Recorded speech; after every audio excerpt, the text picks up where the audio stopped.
신앙생활에 있어서 중요한 것은 내가 무엇을 하고 어떤 일을 하느냐가 아니라 내가 어떤 존재인가를 늘 인식하며 사는 것이 중요합니다. 아멘. 근데 문제는 이 마귀가 자꾸만 우리를 저주하고 절망하게 만들고 부정적인 감정을 심어줍니다. 넌 인생이 왜 그러냐? 넌 불쌍한 인생, 넌 실패한 인생, 넌 해도 안 돼. 여러분, 이런 마귀의 꼬임에 넘어가지 마시기를 바랍니다. 아멘. 우리는 예수님으로 말미암아 죄사함 받고 하나님의 자녀가 되었습니다. 세상의 그 어떤 것과도 바꿀 수 없는 존재입니다. 저와 여러분이 하늘 아래 하나밖에 없는 보석과 같은 존재로 살아가시기를 축복합니다. 아멘. 행복 조건이라는 책이 있습니다. 하버드 학생을 무려 72년간 인생을 추적해서 행복이 무엇인지 이렇게 연구해서 발표한 책입니다. 이 책에 보면 행복의 조건을 7가지로 모았습니다. 첫 번째, 고난에 대처하는 자세. 또 다른 표현으로 얘기하면 성숙한 방어 기제. 화면을 넘겨줄까? 행복의 조건 가장 중요한 게 뭐냐면 고난에 대처하는 자세입니다. 가장 중요한 요소는 돈도 아니고 건강도 아니고 고난에 대처하는 자세다. 그러니까 어떻게 그 고난을 대처하느냐에 따라서 행복이 결정됩니다. 쉽게 예를 들면 부부가 싸운다든지 직장에서 갈등이 있을 수 있습니다. 여러분, 그럴 때 성숙한 방어 기제는 무엇일까? 감정적으로 문제를 풀어가는 사람이 있죠. 그런 사람은 미숙한 방어 기제입니다. 예를 들어서 물건을 집어 던진다든지 멱살을 잡는다든지 너 죽고 나 살자, 너 죽고 나 죽자, 이런 사람이 있죠. 이건 미숙한 방어 기제예요. 그럼 성숙한 방어 기제는 뭡니까? 긍정적으로 그 문제를 풀어가는 것입니다. 이게 바로 고난에 대처하는 자세다. 왜냐하면 고난이 없는 사람은 없거든요. 그러나 그것을 잘 풀어가는 사람이 행복한 사람이다. 두 번째는 평생에 걸친 교육. 화면을 보시면, 세 번째는 안정적 결혼 생활, 네 번째는 금연, 다섯 번째 금주, 여섯 번째 규칙적인 운동, 일곱 번째 적당한 체중.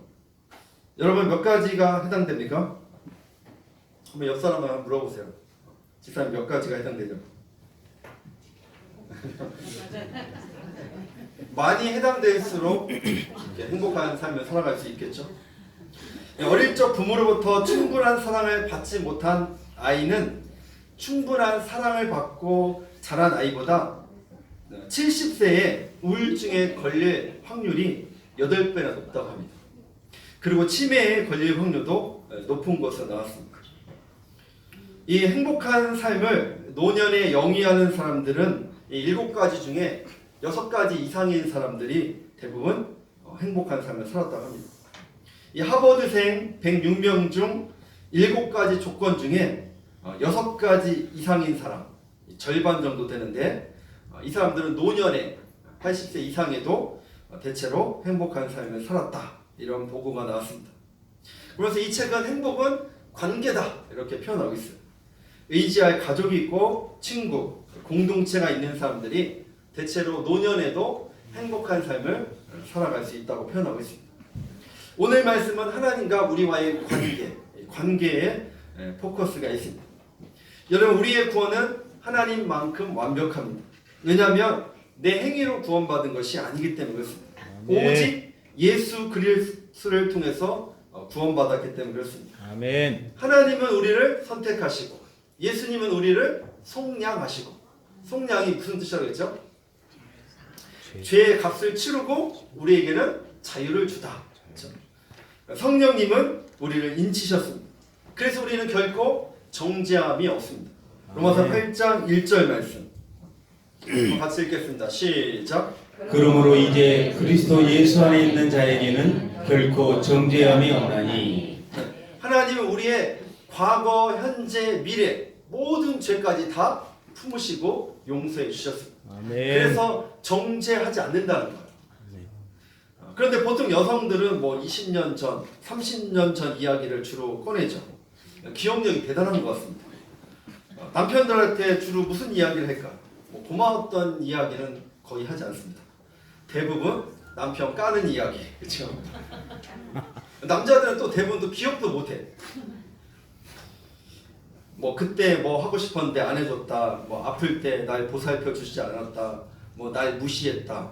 꼭 명절날 또 이렇게 좋은 명절날 또 이런 이야기를 주로 꺼냅니다. 이 명절날만 되면 이 상처가 올라오시는 분들이 많이 있죠. 근데 여자들이 왜 20년 전, 30년 전 이야기를 꺼낼까요? 지금 나한테 잘하고 나를 좀 사랑해달라는 건 뜻입니다. 근데 대부분 남자들은 뭐라고 얘기하죠? 쓸데없는 소리 한다고. 여러분, 여자들이 쓸데없는 소리를 하지는 않습니다. 그런 소리를 해도 남자들은 잘 받아주시기를 바랍니다. 근데 하나님은 여성들과는 다르다는 것만 확실해요. 하나님은 죄에 대해서 기억하지 않겠다. 시편 103편 12절 말씀 볼까요? 시작. 동이 서에서 먼 것 같이 우리의 죄과를 우리에게서 멀리 옮기셨으며. 우리의 죄에 대해서 하나님은 막 10년 전, 20년 전 그것을 캐 묻지 않겠다는 것이죠. 이사야 38장 17절 말씀도 한번 같이 볼까요? 시작. 보옵소서, 내게 큰 고통을 더하신 것은 내게 평안을 주려 하심이라. 주께서 내 영혼을 사랑하사 멸망의 구덩이에서 건지셨고 내 모든 죄를 주의 등 뒤에 건지셨나이다. 우리의 모든 죄를 하나님 등 뒤에, 하나님이 등이 있다는 표현이 아니라 은의적인 표현이죠. 등 뒤에 던졌다는 것은 다시는 기억하지 않겠다는 거예요. 아멘. 우리의 죄를 완벽하게 용서해 주셨다는 사실입니다. 아멘. 이사야 43장 25절도 나 곧 나는 나를 위하여 내 허물을 도말하는 자니 내 죄를 기억하지 아니하리라. 그래서 우리의 구원은 하나님만큼 완벽합니다. 아멘. 하나님은 우리를 구원하셨을 뿐 아니라 정죄하지 않으십니다. 아멘. 갚아야 할 빚이나 우리가 받아야 할 형벌이 없다는 것입니다. 여러분, 하나님의 사랑은 우리의 죄보다 훨씬 크다는 사실입니다. 그러면 구원받은 자로 우리가 어떻게 살아가야 될까? 첫 번째, 육신을 따라 살면 안 됩니다. 육신을 따르는 자는 결국 사망입니다. 로마서 8장 13절 너희가 육신대로 살면 반드시 죽을 것이로되 영으로서 몸의 행실을 죽이면 살리니 육신을 따라 살면 안 됩니다. 두 번째, 육신의 생각은 하나님과 원수가 됩니다. 7절 말씀 시작. 육신의 생각은 하나님과 원수가 되나니 이는 하나님의 법에 굴복하지 아니할 뿐 아니라 할 수도 없습니다. 세 번째, 육신의 생각은 하나님을 기쁘게 할 수도 없습니다. 8절 육신에 있는 자들은 하나님을 기쁘시게 할 수 없느니라. 육신의 생각은 사망이고 육신의 생각은 하나님과 원수되고 하나님을 기쁘시게 할 수 없다. 그러면 육신의 삶은 구체적으로 무엇인지 우리 갈라디아에서 표현하고 있습니다. 갈라디아서 5장 19절부터 21절 말씀. 좀 긴데 우리 한번 같이 읽겠습니다. 시작. 육체의 일은 분명하니 곧 음행과 더러운 것과 호색과 우상숭배와 주술과 원수 맺는 것과 분쟁과 시기와 분냄과 당짓는 것과 분열함과 이단과 투기와 술 취함과 방탕함과 또 그와 같은 것들이라. 전에 너희에게 경계한 것 같이 경계하노니 이런 일을 하는 자들은 하나님의 나라를 유업으로 받지 못할 것이요. 네, 육신의 삶 정말 또 네 분류로 이렇게 나눌 수 있습니다. 다음 화면을 보면 도덕적으로 보면 음행, 더러움, 호색, 종교적인 면을 보면 우상숭배, 주술, 이단, 대인관계는 원수 맺음, 분쟁, 시기, 당짓는 것, 분열, 질투, 개인생활, 술취함, 방탕함, 욕심, 탐심, 이런 것들이 다 육신의 생각, 육신의 삶입니다. 그러니까 더 쉽게 한 단어로 얘기하면 육신은 내 감정, 내 충동에 의해 살아가는 삶입니다. 지금 먹고 싶으면 먹어야 되고 지금 하고 싶으면 해야 되고 지금 하기 싫으면 그만둬야 돼요. 이게 바로 육신의 삶이에요. 내 기준이 감정이 되는 거예요. 요즘 시대는 감정대로, 충동대로, 느낌대로 사는 시대죠. 우리 어르신 시대는 인내하고 견디는 힘이 있었어요. 어려워도 이렇게 소망을 갖고 살았고, 그렇죠? 어려워도 허리띠 졸라 매고 그냥 열심히 살았습니다. 근데 요즘 젊은 사람들은 어떻습니까? 힘들면 포기합니다. 힘들면 죽고 싶다고 쉽게 이야기해요. 버티는 능력이 없어요. 그게 다 육체의 소유예요. 육체의 소유. 제가 아는 목사님 한 분이 계시는데 사람이 똑똑하고 실력이 있어요. 그런데 교회에서 부목사 사역하다가 기분 나쁘면 잠수를 탑니다. 핸드폰도 아예 전원을 꺼놓고 연락도 취하지 않습니다. 이게 바로 감정 따라 전형적인 육체의 모습이에요. 여러분 사역자는 항상 교회를 언제든지 옮길 수 있어요. 그러나 그렇게 잠수 타면 안 돼요. 열흘 전이나 최소한 한 달 전 이렇게 사임하겠습니다. 이렇게 해야 되죠. 여러분 감정 따라 사는 사람은 하나님 앞에 쓰임 받을 수 없습니다. 여러분 직장 생활도 비슷합니다. 여러분 처음부터 편한 직장이 어디 있습니까? 처음부터 대우가 좋은 직장이 어디 있습니까? 좀 힘들어도 연봉이 좀 적어도 열심히 하다 보면 기회가 오는 거예요. 그래야 더 높은 단계로 올라갈 수 있는 것입니다. 여러분 사실 견디는 것보다 포기하는 게 훨씬 쉬워요. 훈련받고 사는 것보다 그냥 감정대로 사는 게 훨씬 쉽습니다. 여러분 무릎 꿇고 기도하면서 생활하는 것보다 그냥 내가 느끼는 대로 내 감정대로 사는 게 훨씬 쉽죠. 여러분 인내라는 터널을 통과하지 않으면 작품이 나오지 않아요. 좋은 작품은 절대 하루아침에 만들어지지 않습니다. 시작. 좋은 작품은 절대 하루아침에 만들어지지 않습니다. 바로 육신에서 이 감정대로 살면 그 길은 망하는 길이다. 그러면 어떻게 살아가야 될까? 우리는 성령의 인도함을 받아야 돼. 고린도전서 12장 3절 말씀. 시작. 그러므로 내가 너희에게 알리노니 하나님의 영으로 말하는 자는 누구든지 예수를 저주할 자라 하지 아니하고 또 성령으로 아니하고는 누구든지 예수를 주시라 할 수 없느니라. 아멘. 여러분 예수님을 믿는다는 것은 성령님이 계시다는 거예요. 그러니까 우리는 다 성령님이 우리 안에 예수 믿을 때 다 계신 거예요. 물론 순복음 교회는 성령 침례를 다시 받아야 된다 이렇게 순복음 교회는 그렇게 설명하죠. 그러나 침례교나 장로교는 안 그래요. 예수 믿을 때 이미 성령님이 우리 안에 계신 겁니다. 성령님이 계시니까 우리는 이제 성령의 인도함을 받아야 되죠. 여러분 사기를 잘 당하는 사람들을 보고 귀가 얕다 이런 말을 종종 하죠. 요즘은 지능적인 범죄가 많아서 이 똑똑한 사람도 사기를 당해요. 보이스피싱 같은 경우는 젊은 사람도 속는 경우가 많다고 합니다. 중요한 것은 뭐 한두 번은 우리가 속을 수 있지만 이 반복적으로 속는 것은 문제가 있습니다. 중요한 것은 누가 봐도 아닌데 잘못된 선택을 하는 사람이 종종 있어요. 성경으로 보면 미혹당하는 사람. 누가 봐도 이단인데 거기에 막 사랑이 있다고 하고 괜찮다고 말하는 사람이 있어요. 누가 봐도 사기 투자인데 분명히 돈을 번다고 거기에 투자하면 돈을 번다고 말해요. 여러분 한두 번은 실수할 수 있죠. 그런데 왜 그럴까? 왜? 잘못된 것에 의해서 지배를 받기 때문에 그래요. 이런 사람은 무엇을 얘기해도 알아보지 못하는 거예요. 우리는 항상 선택을 해야 돼요. 육신대로 살 것인가? 아니면 성령을 따라 살 것인가? 내 감정 따라 살 것인가? 진리 따라 살 것인가? 다음 그림을 한번 볼까요? 이 그림을 여러분 몇 번 봤을 건데 첫 번째 그림은 예수님 안 믿는 사람 십자가가 밖에 있잖아요, 그렇죠? 이 두 번째 사람은 성령의 사람, 성숙한 사람. 세 번째 사람은 세상적인 그리스도인, 예수님을 믿긴 믿는데 육체의 욕심 따라 살아가는 사람입니다. 여러분은 어디에 속합니까? 2번. 자신 있게 2번에. 2번의 가장 키포인트는 뭐냐면 인생의 보좌에 거기에 내가 앉아 있는 게 아니라 예수님이 앉아 계십니다. 그러면 나는 그 밑에서 예수님이 말씀하시는 대로 순종하겠다는 삶이죠. 세 번째 사람도 예수님 믿긴 믿어요. 예수님이 내 안에 계시고 성령님이 계시긴 계셔요. 그런데 내가 우선순위가 되죠. 내 감정, 자기 주장, 자기 욕심, 자기 고집대로 살아가는 사람. 그러니까 예수님은 저 밑에 있고 필요할 때만 부르는 거예요. 내가 몸 아플 때만, 내가 어려움이 생길 때만 예수님을 찾는 사람, 어린아이 같은 사람, 바로 3번에 속한 사람이죠. 그러니까 예수님이 포지션이 어디에 있느냐가 중요해요. 밑에 있느냐, 인생의 보좌에 예수님이 계시느냐. 여러분은 몇 번이십니까? 저와 여러분이 2번에 해당되기를 축복합니다. 아멘. 여러분 우리의 구원은 단순히 예수님 믿고 천국 가는 수준에 끝나면 안 돼. 이제 꽃이 피고 열매가 맺혀야 돼. 그러기 위해서는 2번이 돼야 돼. 2번.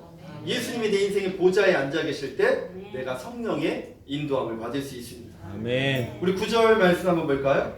9절. 오늘 본문 9절 말씀. 네, 화면에 없습니다. 로마서 8장 9절. 시작. 만일 너희 속에 하나님의 영이 거하시면 너희가 육신에 있지 아니하고 영에 있나니 누구든지 그리스도의 영이 없으면 그리스도의 사람이 아니라. 여기 뭐 하나님의 영, 뭐 그리스도의 영, 성령을 말하죠. 성령이 우리 안에 거하시며, 이 거하다는 뜻은 점유하다, 거주하다. 헬라어 원문을 보면 현재형을 돼 있어. 그러니까 계속의 의미를 가지고 있다는 뜻입니다. 그러니까 우리는 계속해서 성령의 인도함을 받아야 돼요. 그렇죠? 우리가 뭐 부흥회 할 때만 내 가슴이 뜨겁고 그때만 성령 충만한 것이 아니라 매 순간순간마다 매일매일 우리는 그분의 인도하심과 지배를 받아야 됩니다. 아멘. 그러니까 성령님이 계신 것과 성령 충만은 달라요. 예수 믿으면 다 성령님이 계신데 어떤 사람은 성령님이 저쪽 계신데 필요할 때만 인도함을 받고 어떤 사람은 매일매일 성령의 인도함을 받는 것입니다. 여러분 이스라엘 백성이 출애굽에 하나님이 그들과 함께 하셨죠. 낮에는 어떻게 인도하셨죠?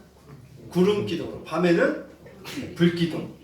구름 기둥, 불 기둥은 무엇을 말하냐면 성령의 인도함 받고 살아가라는 거예요. 40년간 하나님이 그들을 낮에는 더울까봐 하나님 불 기둥으로, 밤에는 추울까봐 불 기둥으로 이렇게 인도하셨어요. 우리의 인생도 마찬가지.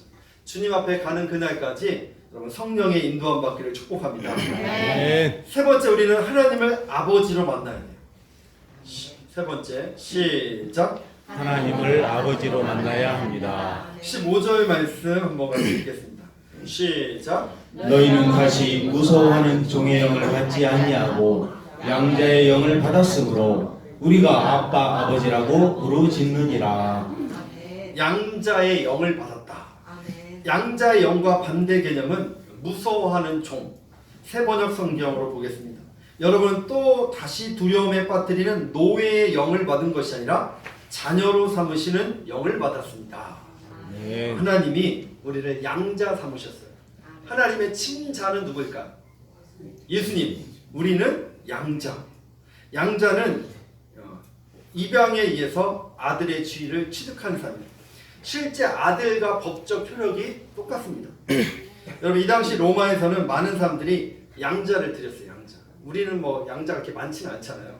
근데 로마 사람들은 왜냐하면 그 가문을 이어가기 위해서 내 아들이 좀 어리어리하고 책임감 없고 능력이 없다. 그러면 다른 아들을, 능력 있는 아들을 삼아서 우리의 가문을 이어가는 거예요. 로마 시대는 이게 흔했대. 그러니까 당시에는 아이가 태어났다고 해서 자동적으로 가문의 일원이 되지 않았어요. 그러니까 하나님은 우리를 양자다. 로마 시대에 양자를 삼았다는 것은 이제 법적인 효력이 있다는 것이죠. 친자와 똑같은 법적인 효력이 있습니다. 여러분 구약 시대에 하나님과 이스라엘 백성과의 관계는 아버지와 자식의 관계보다 왕과 백성의 관계로 많이 묘사가 되어 있습니다. 신약 시대 때는 하나님의 관계를 아버지와 자식 관계로 보다 더 친밀한 관계로 많이 표현되고 있습니다. 그래서 예수님도 제자들에게 기도를 가르쳐 줄 때 처음에 하늘에 계신 뭐죠? 우리 아버지, 아버지라고 이렇게 표현하죠. 하나님 우리의 왕이시다라는 표현보다 우리의 아버지시다 보다 더 친밀하게 표현하고 있습니다. 아멘. 오늘 15절 보면 아빠, 아버지. 여기서 아빠는 예수님이 하나님이 부르실 때 사용하던 아람어. 개역 한글 성경에 보면 아바, 아버지, 아바, 그렇죠. 하나님을 친근하게 부를 때 사용된 단어 아빠. 여러분 종은 결코 그 주인을 아빠라고 부를 수 없죠. 그렇죠. 종은 항상 종이잖아요. 결국 우리는 하나님과 친밀한 관계를 누리며 살아갈 수 있어요. 아이들이 어릴 때 보면 다 아빠한테 해달라고 하잖아요. 그렇죠? 이렇게 뭐 미끄럼틀 타거나 뭐 하면 다 아빠를 부르잖아요. 그렇죠? 이게 친근함을 말하는 것입니다. 우리의 믿음의 사람도 언제든 아버지께 나아갈 수 있어요. 여러분 양자는 선발이 아니라 선택이에요. 선택. 그렇죠? 고아원에서든 길거리에서든 누구든 딱 선택해서 오늘부터 너는 내 아들이다. 그러면 아들이 됩니다. 과거를 물을 필요도 없어요. 여러분 우리는 고아가 아닙니다. 하나님은 우리 옆집 아저씨가 아닙니다. 우리의 아빠. 그런데 여러분 혹시 우리는 고아처럼 살고 있지는 않습니까? 여러분 인생의 축복 중 한 가지가 있다면 부모를 잘 만나는 것인데 특별히 심리학자는 태어나서 5세, 만 5세 때까지가 중요하다고 합니다. 이때까지 애착 형성이 이루어지는 시기이기 때문에 여러분 애착이 잘 형성되지 않으면 어떻게 될까요? 집착을 해요. 가끔 여자들이 이렇게 데이트를 할 때 이런 남자들이 있다. 너 나 만나주지 않으면 나 죽을 거야. 너랑 결혼하지 않으면 나 죽을 거야. 여러분 그런 놈은 대부분 정상이 아닙니다. 여러분 건강한 사랑이 아니라 여자한테 집착하는 거예요. 집착하는 거. 근데 문제는 이 바보 같은 여자들이 분별을 못하는 거야.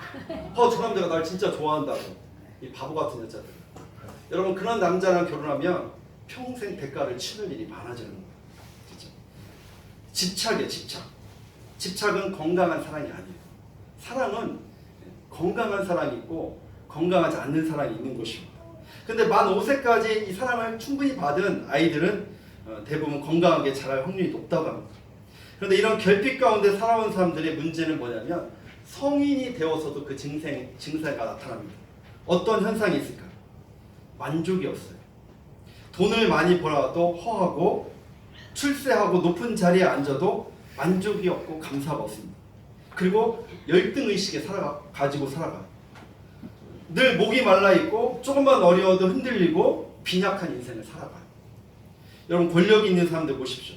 여러분 그 정도 자리에 앉으면 부와 명예를 다 갖고 있잖아요. 그러니까 섬기고 이제 베풀고 나누며 살아가면 돼요. 그런데 이런 결핍이 있는 사람들은 어떻게 할까요? 만족이 없어요. 그래서 뇌물을 받아요. 그래서 횡령을 하기도 해요. 어떤 사람은 다른 여자에게 눈을 돌리기도 해요. 여러분 한 여자 관리도 어려운데 왜 기웃거립니까? 이게 만족이 없기 때문에요. 어려서 그 애착 형성이 되지 않았기 때문에 그런 거예요. 여러분 우리 육신의 아버지는 한계가 있죠. 여러분 그러나 하늘 아버지는 실수가 없었음을 믿으시길 바랍니다. 네. 인생의 행복은 어디에 있습니까? 하나님과의 관계가 있는 거예요. 자꾸 기웃거리는 인생은 뭐예요? 주님 안에서 만족을 찾아야 돼요. 찬송가 412장에 보면 내 영혼의 그 깊은 데서 그 후렴 가사에 보면 평화로다. 어디에서 내려와요? 하늘 위에서 내려오네. 여러분 더 출세해야 행복합니까? 더 연봉이 많아져야 행복합니까? 우리 교회가 막 더 커져야 그때 행복해야 될까요? 여러분 지금 행복을 누리시길 축복합니다. 아멘. 여러분 지금 와서 우리가 육신의 아버지는 바꿀 수 없잖아요. 육신의 아버지는 부족해도 괜찮습니다. 우리에게는 하늘 아버지가 계시잖아요. 아멘. 육신의 아버지에 실패했을지라도 하늘 아버지를 만나면 그게 또 치유가 돼요. 아바 아버지 찬양이 있죠. 나를 안으시고 바라보시는 아바 아버지, 나를 도우시고 힘주시는 아버지, 주는 내 마음을 고치시고 볼 수 없는 상처 만지시니 나를 아시고 나를 이해하시니 내 영혼 새롭게 세우시니. 여러분 그 하나님 앞에 우리가 아뢰면 되는 것입니다. 여러분 억울하고 속상한 일이 있으십니까? 하나님 앞에 일러 바칩니다. 네. 여러분 하나님을 아버지로 만나시기를 축복합니다. 네. 마지막 네 번째 우리는 하나님의 상속자입니다. 아멘. 갈라디아서 4장 7절 말씀 시작. 그러므로 내가 이 흐르는 종이 아니요 아들이니 아들이면 하나님으로 말미암아 유업을 받을 자니라. 아멘. 우리는 하나님의 아들, 하나님의 양자일 뿐 아니라 우리에게는 유업이 있다는 것, 기업이 있다는 것, 상속권이 있다는 것, 상속권. 세번역 성경으로 보겠습니다. 그러므로 여러분 각자는 이제 종이 아니라 자녀입니다. 자녀이면 하나님께서 세워주신 상속자입니다. 네. 상속자. 우리에게는 엄청난 특권이 있는 거예요. 여러분 이것만 생각해도 행복하지 않습니까? 이 얼마나 엄청난 유산입니다. 우리는 우리가 생각하는 것보다 훨씬 더 부유한 사람이에요. 아멘. 믿음의 삶은 그래서 현재만 바라보지 말고 약속을 믿고 살아가야 됩니다. 아멘. 호텔 업계의 거물 리오나 hen질리가 세상을 떠나면서 자신의 재산 중 130억을 애완견 트러블에게 남겼습니다. 사진을 볼까요? 저 강아지에게 130억을 물려주었습니다. 또 이런 이야기하면 여러분 나한테 1억만 주면 얼마나 좋을까 이렇게 생각하시는 분 있죠. 토크쇼형 오프라 윈프리도 자기가 키우는 강아지가 있는데 자기가 먼저 죽으면 강아지에게 300억을 남긴다고 얘기했습니다. 고양이에게 상속하는 경우도 있습니다. 사진을 한번 볼까요? 그 다음 사진. 이분은 프랑스 명품 브랜드 샤넬의 수석 디자이너입니다. 칼 라커벨트. 이분이 남긴 재산이 약 2,200억일 정도라고 합니다. 이 중에 일부를 저 고양이에게 줄 예정이라고 합니다. 외신 보도에 따르면 지구상에서 가장 부유한 고양이가 될 것으로 전망하고 있습니다. 이 고양이에게는 전속 경호원이 1명 있고 2명의 관리사가 항상 따라붙습니다. 지금 여러분 세상에서 가장 부자인 고양이를 보고 있는 거예요. 좀 럭셔리하긴 하죠. 그럼 미국과 독일은 동물에게 이렇게 법적 상속이 가능합니다. 근데 우리나라는 동물에게 상속이 가능하지 않습니다. 혹시 여러분 강아지에게 유산을 남기고 싶은 분은 저에게 돈을 주시면 제가 잘 키워드리도록 하겠습니다. 여러분 우리 이 땅에서 엄청난 가뿐을 아닐지라도 하늘나라 상속자임을 믿으시길 바랍니다. 아멘. 저와 여러분이 감정 따라 살아가는 것이 아니라 오늘도 성령의 인도하심 따라 살아갑니다. 하늘 아버지와 교통하며 하나님 자녀답게 살아가시기를 주님의 이름으로 축원합니다. 아멘. 기도하시겠습니다.